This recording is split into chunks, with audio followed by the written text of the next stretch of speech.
Bien, entonces, de los dos ejercicios que resolvíamos la vez pasada aplicando la suma de Riemann, teníamos que la integral de a a b de x dx era b al cuadrado sobre 2 menos a al cuadrado sobre 2, y en el segundo ejercicio obteníamos que la integral de ab de x al cuadrado de x era b al cubo sobre 3 menos a al cubo sobre 3. Ahora, lo que sigue es intentar encontrar fórmulas para la integral. Notemos aquí lo siguiente, ¿verdad? Si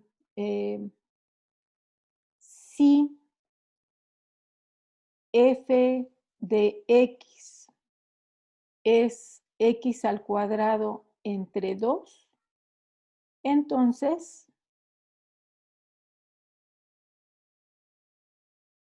tendríamos que la integral de a a b de x dx podríamos pensarla como x al cuadrado sobre 2 evaluada de a a b, ¿sí?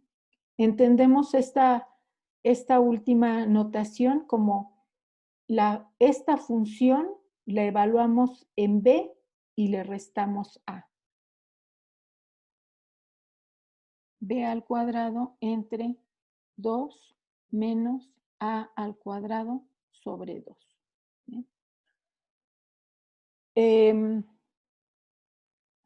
Y para el segundo caso, tendríamos que la función a evaluar, podríamos pensarla como x al cubo sobre 3 evaluada de a a b. ¿Sí? Pensando otra vez en cómo definimos esta notación, ¿verdad? Tendremos esta función, la evaluamos primero en b, quedaría b al cubo entre 3, menos la función evaluada en a. Podríamos escribirlo así.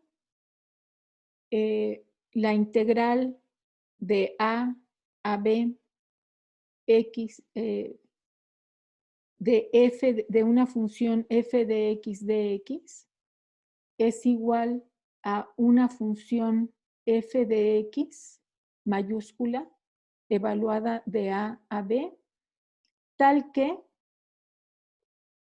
y seguramente en este momento ya lo notaron, que la derivada de f mayúscula de x con respecto a x es igual a f minúscula de x. Es decir, si a la función que queremos integrar, a esta le vamos a llamar el integrando.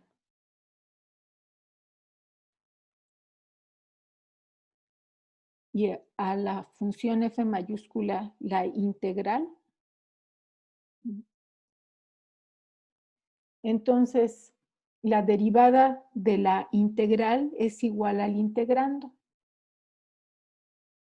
De este modo, si les pido que calculen la integral de a a b de x a la n con respecto a x, lo que tendrían que buscar es una función tal que al derivarla me dé el integrando, que en este caso sería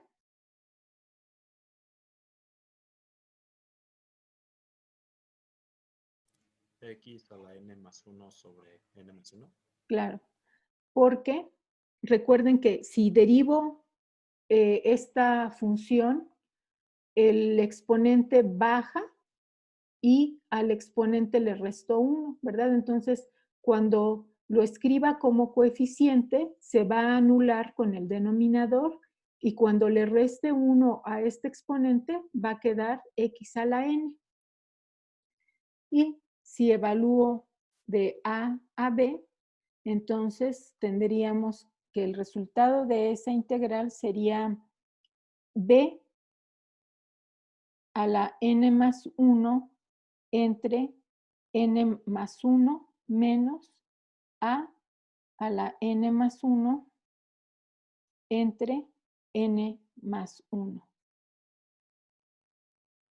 Entonces, pensando a la integral como el proceso inverso de la derivada, tendríamos que si la derivada de una constante es 0, entonces la integral de 0 es una, perdón.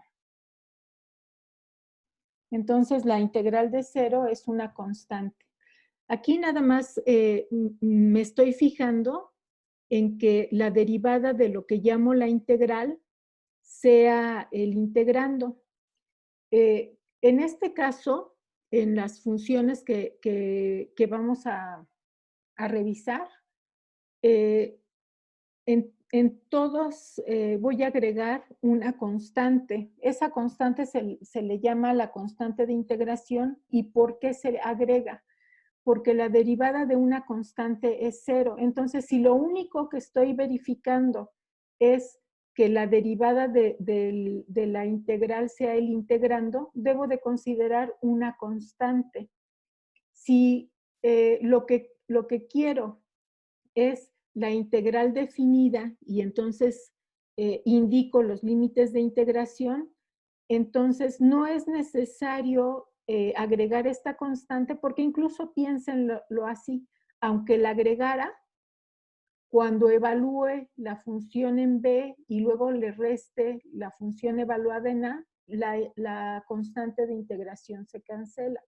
Entonces no es necesario agregarla cuando estamos hablando de integral definida, pero si únicamente lo que queremos es encontrar la integral, la función tal que al derivarla da el integrando, podemos pensarlo así.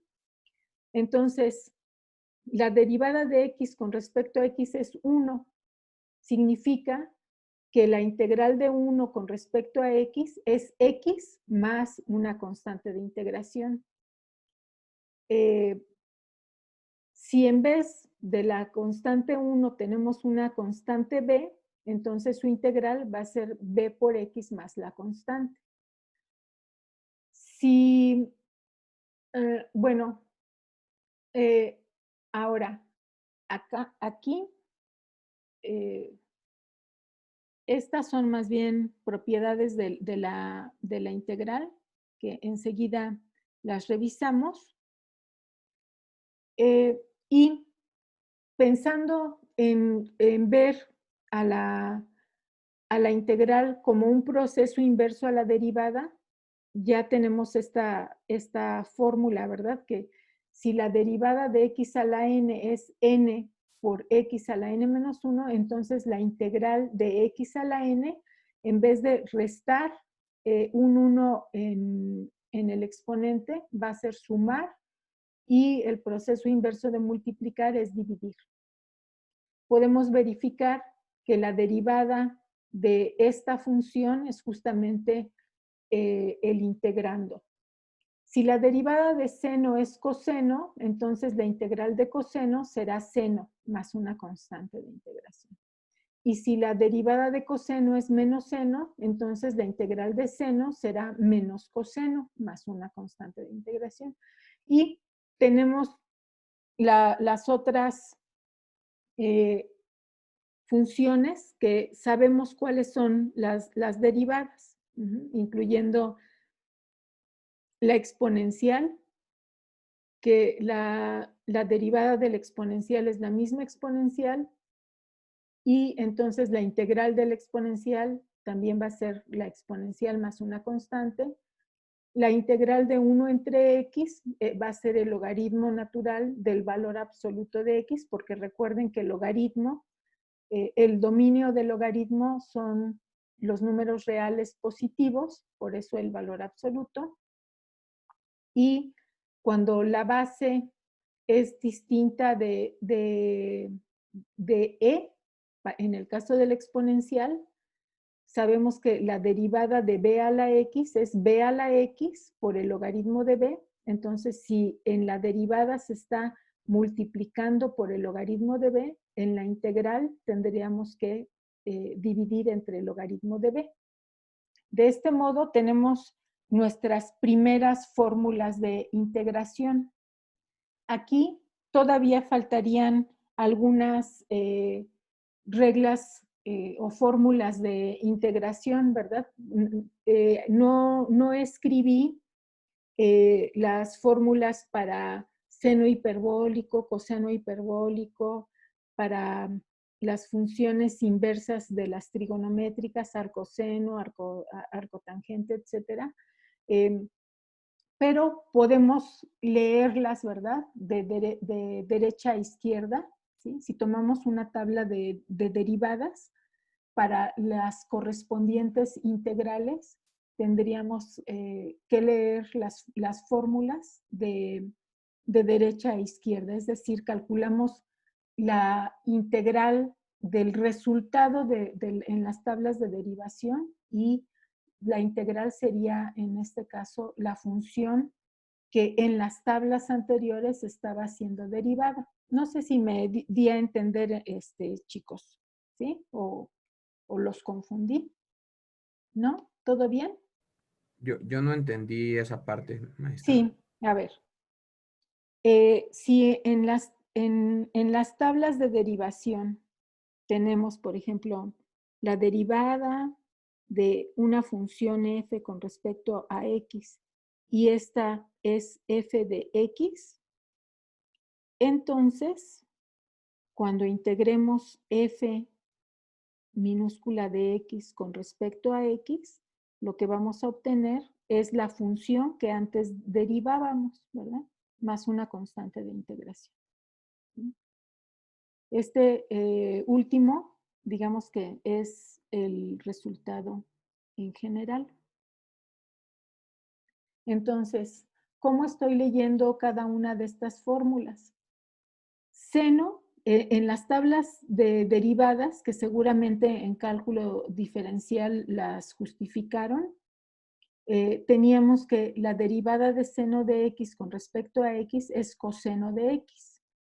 Entonces, si nosotros queremos integrar coseno de x, la integral va a ser seno. ¿Por qué? Porque seno de x es una función tal que al derivarla da el integrando, ¿sí? Pensando el proceso de integración como uno inverso a la derivada. Por eso es que pensamos a la integral como una antiderivada. Vamos a hablar de algunas propiedades de la integral y algunas observaciones también. La primera va a ser una observación. En cuanto a la definición de la integral, tenemos que la integral de a a b de f de x la definíamos como el límite cuando n tiende a infinito de b menos a entre n, considerando una partición uniforme, por la suma desde que i es igual a 1 hasta n de f de xi i, donde xi i es un punto intermedio de cada subintervalo. Con xi i, un punto intermedio, ya no voy a escribir el subintervalo, un punto intermedio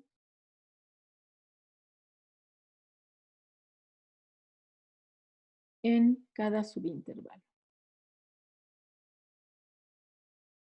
No es n, es d, ¿verdad? De cada subintervalo.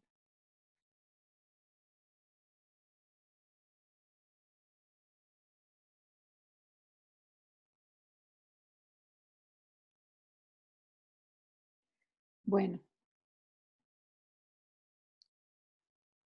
De manera equivalente, Nada más para propósito de interpretación, podemos escribirlo como B menos A por la suma desde que I es igual a 1 hasta N de F de Xi I entre N.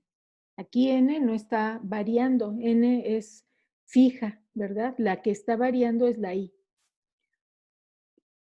Recordemos que la F indica la altura de cada uno de los rectángulos con los que vamos a aproximar el área debajo de la gráfica de F y sobre el eje de las X, o más bien comprendida entre la gráfica de F y el eje de las X.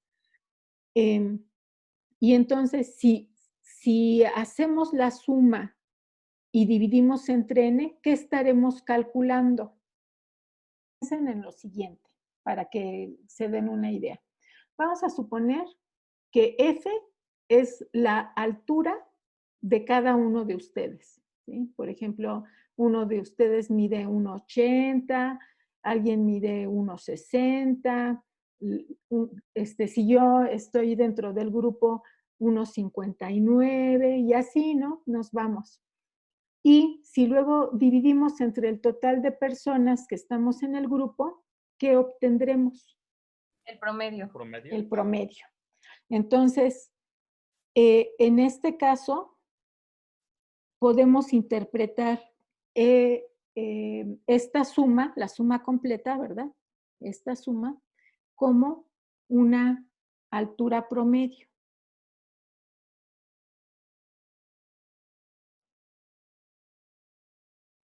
De los rectángulos que nos van a ayudar a calcular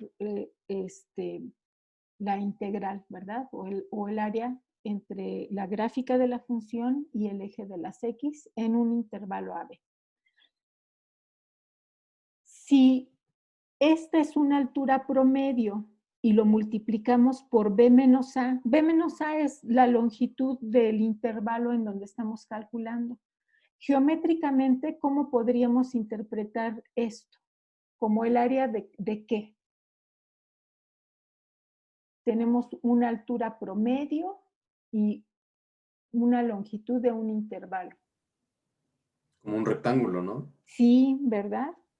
Entonces, este es un problema que desde los griegos se planteaba, ¿verdad? Cómo, bueno, en el caso de los griegos, ellos buscaban, por ejemplo, un cuadrado que tuviera la misma área que una circunferencia de radio dado, ¿verdad? Es un problema parecido. Y aquí lo que nosotros tenemos es una función que puede ser cualquiera de las que conocemos, ¿verdad? Y siempre y cuando el integrando sea una función continua en el intervalo AB, ¿sí? Si es continua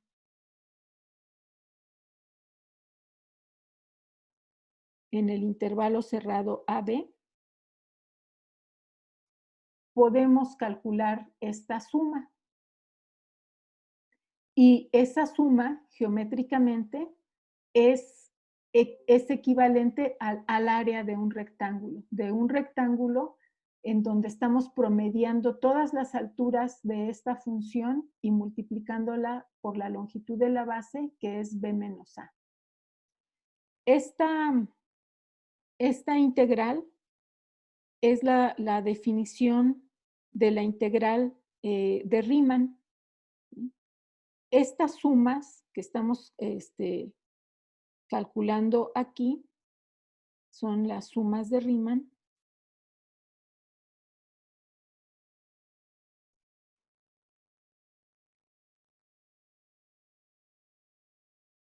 Y entonces, esta es la definición de la integral de Riemann.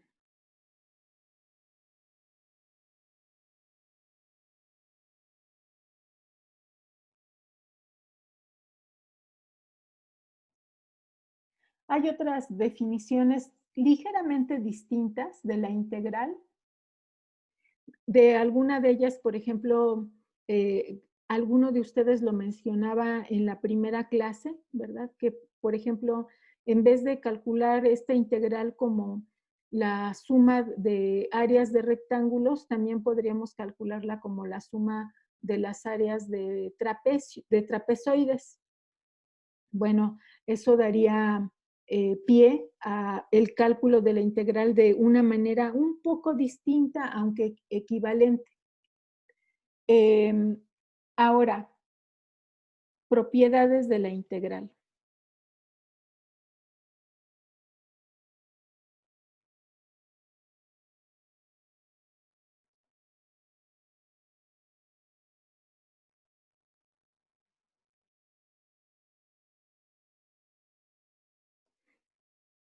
¿Qué propiedades creen que satisface la integral? Si por un lado sabemos que está definida en términos de un límite de una suma. Si está definida como el límite de una suma, podríamos intentar verificar si la integral tiene las mismas propiedades que los límites. Entonces, de las propiedades de los límites, ¿cuál recuerdan?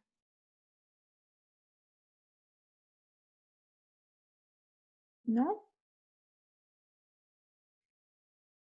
La integral de una constante por una función, si está definida en términos de límites, esta constante entraría aquí dentro del límite, pero como no depende de n, podríamos sacarlo del límite y quedaría la definición de la integral de f. Entonces, la integral de una constante por una función es la constante por la integral de la función. La integral de una suma de funciones será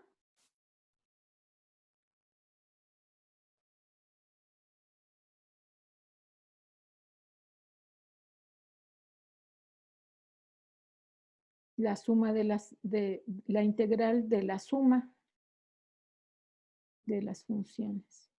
La suma, déjenme leerlo bien. La integral de una suma de funciones es igual a la suma de las integrales de las funciones.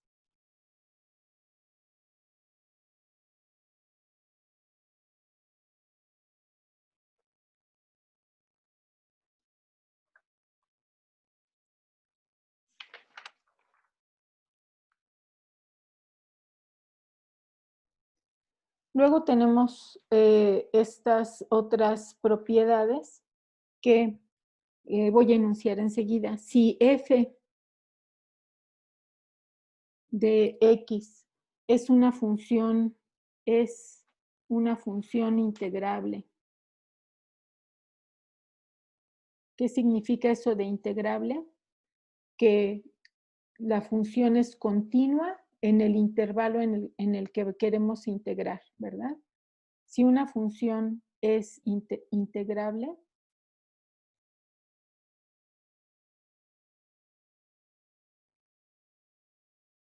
y no negativa,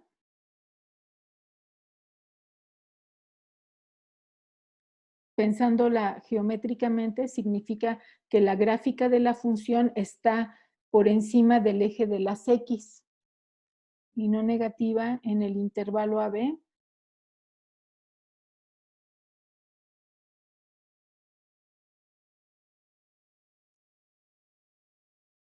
AB cerrado. Entonces,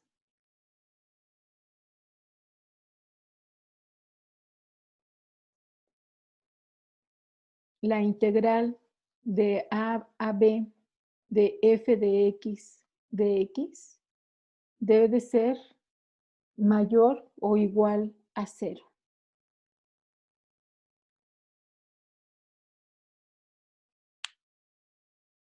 Y si f de x y g de x son dos funciones integrables. Son integrables.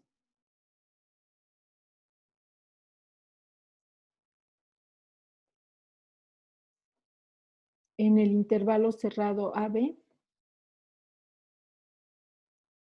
tales que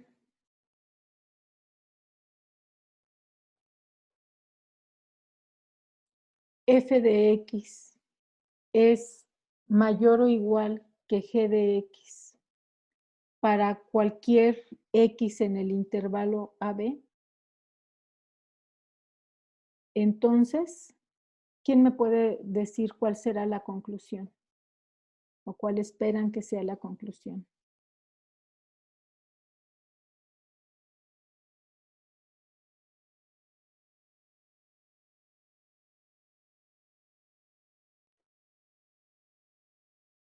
¿La resta será mayor que 0? ¿Mayor o igual que 0? La resta será mayor o igual que 0, sí, exactamente. O la integral de f de x de AB es mayor o igual que la integral de g de x de A a B. Muy bien. Ejemplos. Ejemplos en donde aplicaremos las fórmulas de integración que escribimos antes y las propiedades de la integral. Entonces, calcula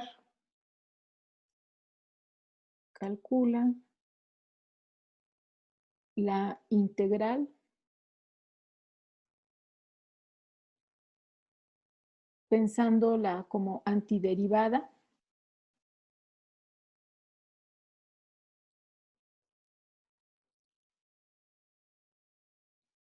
de las siguientes funciones.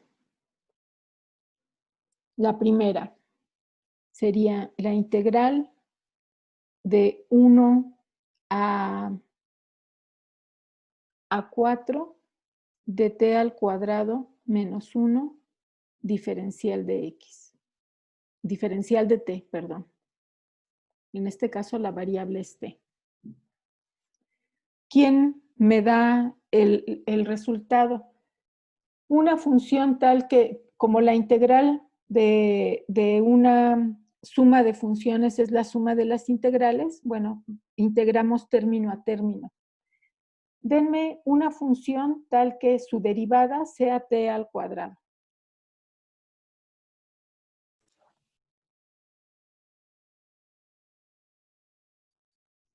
T al cubo sobre 3.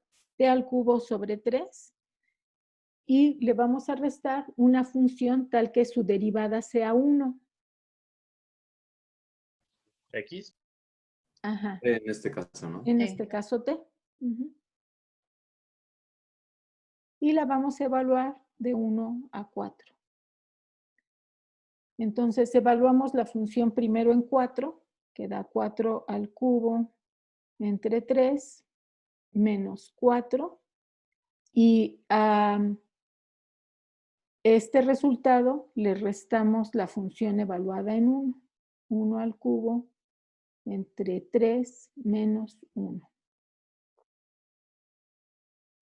Entonces, tenemos estos términos, son tercios, ¿verdad? Tenemos 4 al cubo, que es 64 menos 1, es 63 tercios. Y tenemos menos con menos da más, menos 4 más 1 es menos 3. 3 en tercios es 9 tercios. Entonces quedaría 54 tercios. Y esto es igual a 18. Verifiquen mis cuentas, por favor.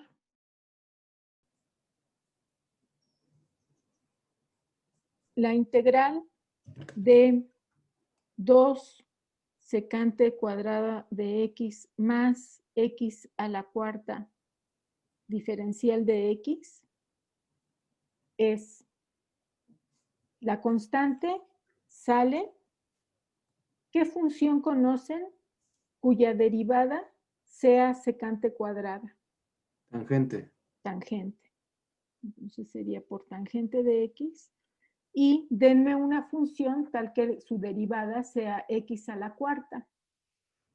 X a la quinta entre 5. Ujú. Más la constante de integración. Luego, la integral de secante de x por 4 secante de x más 7 tangente de x diferencial de x. Vamos a simplificar primero. Porque quizás no tenemos una función tal que la derivada se escriba como tal, pero si distribuimos secante de x entre la suma en el paréntesis, quedará 4 secante cuadrada más 7 secante por tangente. Y sí sabemos, sí conocemos funciones tales que la derivada sea secante cuadrada y secante por tangente. Secante de x por tangente de x de x. Y entonces la constante sale de la integral y ¿qué función es tal que su derivada sea secante cuadrada? Tangente de x. Tangente de x. Sacamos la constante. ¿Qué función es tal que la derivada sea secante por tangente? Secante. Secante. No, pero qué muchachos tan listos. No se les va una, ¿verdad? Luego, para el ejercicio 14. Bueno, aquí podríamos simplificar, ¿verdad? Quedaría x cuadrado entre x es x. 4x entre x es 4 y 5 entre x. A ver, lo escribo rápidamente, nada más para verificar que la integral del último término es correcta. Entonces, para el primer término de del integrando, que sería x, su integral es X al cuadrado entre 2. x al cuadrado entre 2. Para el segundo término tendríamos nada más 4, ¿verdad? Entonces, Sí. la integral es 4x. Ujú. Para el último quedaría 5 por 1 entre x. ¿Cuál es una función tal que su derivada sea 1 entre x? 5 logaritmo natural de x. 5 logaritmo natural de x Más c. más c. Y aquí nada más aclarar, si escriben logaritmo natural de x así tal cual, entonces aclarar que x debe de ser mayor estrictamente, ¿verdad? Mayor que 0, porque logaritmo, el dominio natural del logaritmo de x es x mayor que 0. O si no lo escriben, hay que considerar entonces el valor absoluto con x distinto de 0.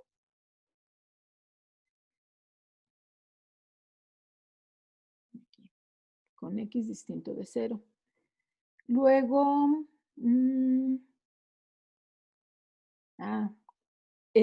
para el ejercicio 15 no escribí cuál es la función tal que su derivada es x al cuadrado más 1. Entonces, tendríamos en este caso que la derivada del arcotangente es 1 entre 1 más x al cuadrado, y por lo tanto la integral de esta función sería 2 arcotangente de x. ¿Lo escribo? Sí, por favor. A ver, entonces aquí es 2 entre x cuadrada más 1 diferencial de x. Y sabemos que la derivada de arcotangente de x con respecto a x es 1 entre 1 más x al cuadrado. Utilizamos ese hecho para calcular esta integral. La constante sale y entonces una función tal que su derivada sea 1 entre x cuadrado más 1 es arcotangente. Más una constante de integración. Recuerden darnos like y suscribirse a nuestro canal. Muy bien.